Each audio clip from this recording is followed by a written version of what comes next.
اعوذ باللہ من الشیطان الرجیم بسم اللہ الرحمن الرحیم۔ سورہ بقرہ آیات نمبر 238 تا 242 میں ہر حالت میں نماز کی پابندی کی ہدایت اور بیوہ اور متعلقہ عورتوں کے بارے میں کچھ ضمنی ہدایات۔ اعوذ باللہ من الشیطان الرجیم۔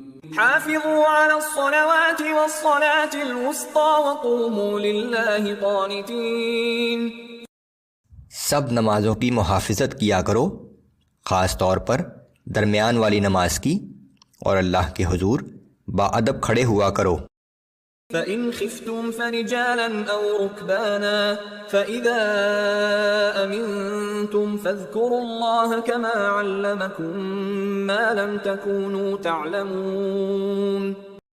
پھر اگر تم حالت خوف میں ہو تو خواہ پیدل ہو یا سوار، جیسے بھی ہو نماز پڑھ لیا کرو۔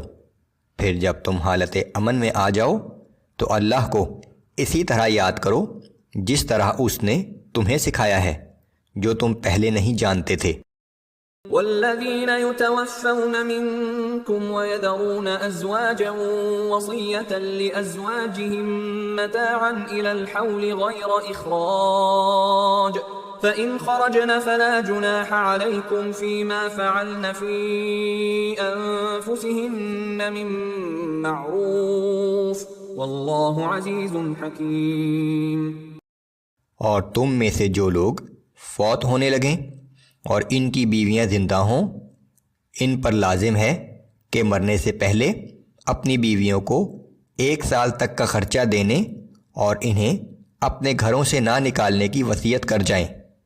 پھر اگر وہ خود اپنی مرضی سے جانا چاہیں اور دستور کے مطابق جو کچھ بھی وہ اپنے حق میں کرنا چاہیں، تم پر اس معاملے میں کوئی گناہ نہیں، اور اللہ بڑا زبردست اور بڑی حکمت والا ہے۔